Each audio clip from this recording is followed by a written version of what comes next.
Bonjour à toutes et à tous, c'est Philippe Guillouard de Trek Eco Survie Aventure. Je fais cette vidéo pour aider tous ceux qui désirent améliorer leurs conditions physiques pour faire du trek ou pour redémarrer une saison de trek.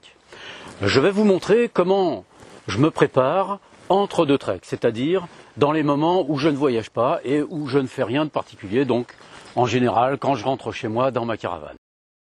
J'ai deux façons de faire. Une qui consiste à utiliser des haltères, donc ça c'est une méthode que j'utilise quand je suis dans ma caravane, mais je n'y reste pas très longtemps. Et une autre méthode qui se pratique sans haltères. C'est une méthode que j'utilise lorsque je suis en voyage à l'extérieur.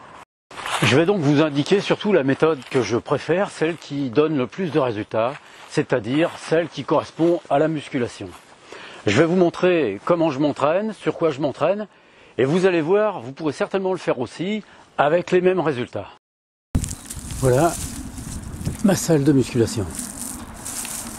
Elle est constituée de deux barres verticales que j'ai soudées par une barre horizontale en haut, une barre horizontale en bas.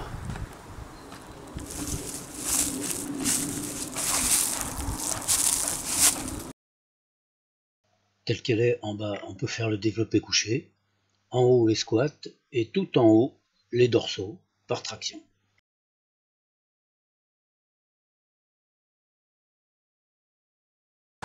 La musculation est le moyen que j'ai trouvé le plus pratique et surtout le plus efficace de renforcer les parties du corps qui ne sont pas parfois assez costauds et assez solides dans le trek. Pourquoi? Eh bien parce que en trek, ce qui prend tout de suite et rapidement, ce sont les cuisses.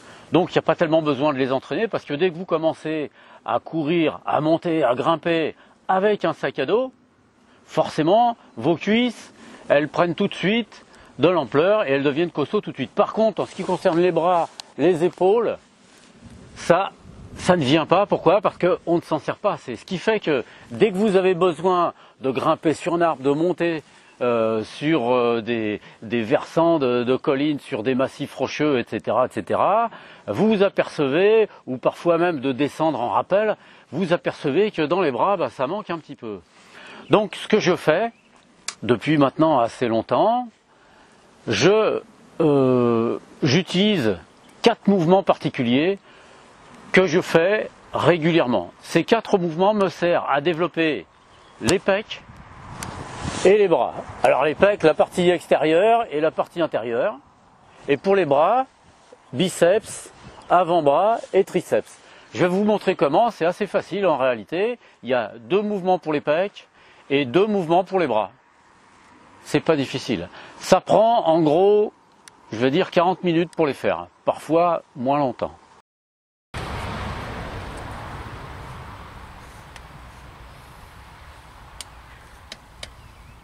Pour cette première série, je vais donc faire 20 répétitions avec 44 kg.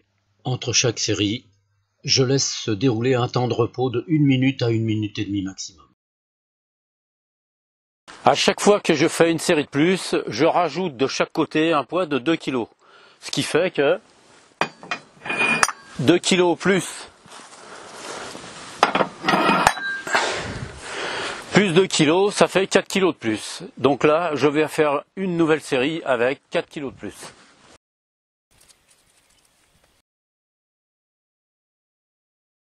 À chaque série, je rajoute 4 kg, mais je fais moins de répétitions. La deuxième série comptera 15 répétitions, la troisième 12, la quatrième 10. À la cinquième série, j'ai rajouté 16 kg, donc je suis à 60 kg, et je ne fais plus que 6 à 8 répétitions.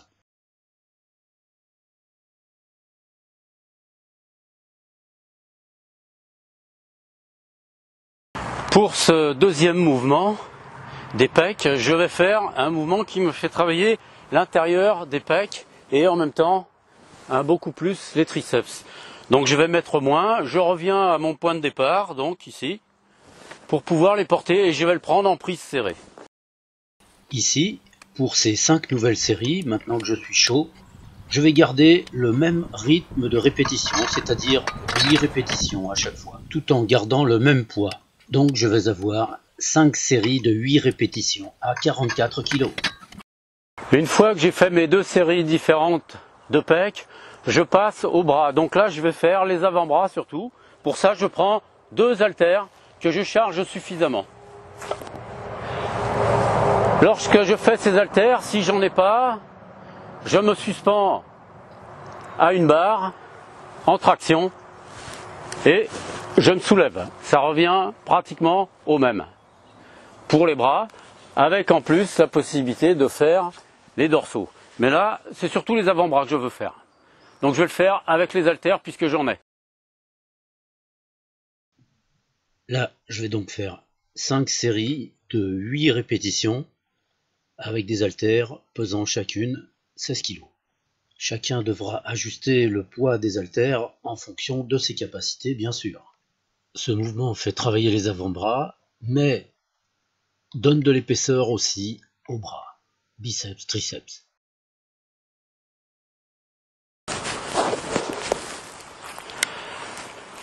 Pour le dernier mouvement, je prends une barre Z et je mets sur la barre à peu près le poids que j'avais au tout départ au développé couché, moins 5 kg, voire un peu plus. Il ne faut pas que ça soit trop dur.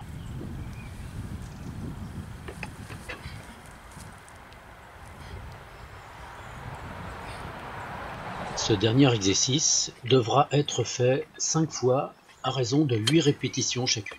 Ce mouvement développe fortement les biceps, mais travaille aussi les épaules et les pectoraux. Voilà, vous avez vu comment je fais mes exercices. Alors, je fais ça tous les 3 jours. Parfois, ça peut arriver que ce soit 3-4 jours ou 2, ça dépend de ce que je sens. Beaucoup de personnes qui font de la musculation prennent des protéines et de la créatine. Moi, j'en prends pas. Vous pouvez penser que c'est bien d'en prendre, donc vous faites comme il vous semble bon. J'en prends pas, pourquoi? Parce que quand je suis ici, en général en France, je suis végétarien. Par contre, quand je suis à l'étranger, je mange en fonction des endroits où je suis. Et quand je suis en trek, évidemment, je fais comme je peux là. Pour ce qui concerne les poids, il faut utiliser des poids de telle sorte que ça ne soit pas trop lourd et que les fins de série vous soient difficiles, c'est-à-dire que vous ne puissiez pas en faire 2 de plus par exemple. Ensuite, à chaque série, surtout pour le développé couché, à chaque série suivante, il faut augmenter le poids, de telle sorte que vous sentiez vos pecs devenir assez durs et assez forts. Voilà. Si vous faites ça régulièrement, et surtout, et c'est ce que j'ai découvert, parce que ça fait quand même assez longtemps que j'en fais, ce que j'ai découvert, c'est que c'est pas le fait d'en faire beaucoup, souvent sans s'arrêter, qui donne au corps la capacité de conserver cette musculature. C'est le fait d'être calme intérieurement. Avant, j'en faisais beaucoup, mais j'étais très nerveux intérieurement et j'arrivais pas à prendre. Et pour une raison que je ne peux pas expliquer comme ça, en tout cas dans cette vidéo, cette nervosité est partie un jour totalement. Et depuis ce moment-là, je me suis aperçu que j'avais pas besoin de faire beaucoup de musculation. Pourquoi? Parce que le calme fait que mon corps sait naturellement que j'ai besoin de ça. Donc la musculation me sert à atteindre ce que lui a besoin. Donc il conserve ce dont j'ai besoin. Ce qui fait que quand je fais des treks, je fais jamais de musculation. Jamais.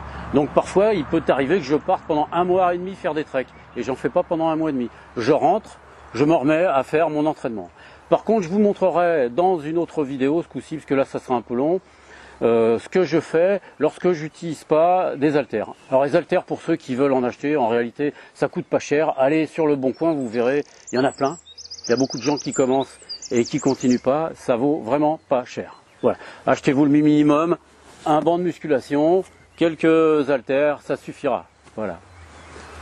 J'espère que cette vidéo vous aura intéressé, que vous pourrez vous en servir et l'appliquer à vous-même, évidemment, vous n'êtes pas obligé de faire comme moi, mais comprendre que si vous voulez mieux trekker, il faut avoir un corps qui soit assez puissant sur le haut. Pourquoi? Parce que vous verrez, si un jour vous emmenez du monde et qu'il vous faut porter le sac à dos de quelqu'un d'autre parce qu'il n'en peut plus, ou parce qu'il est malade, ou parce qu'il s'est blessé, vous comprendrez à ce moment-là que vous avez besoin d'avoir un haut qui soit assez fort. Allez, en tout cas, je vous dis à toutes et à tous, bon trek, travaillez bien, et puis à bientôt. Une petite chose aussi, c'est que quand vous vous entraînez régulièrement, ça vous permet de pas seulement être dans la forêt, dans la campagne ou dans la broussaille, mais parfois ça permet de sortir aussi le soir, en ville, d'être un petit peu comme tout le monde. Allez, à bientôt à toutes et à tous.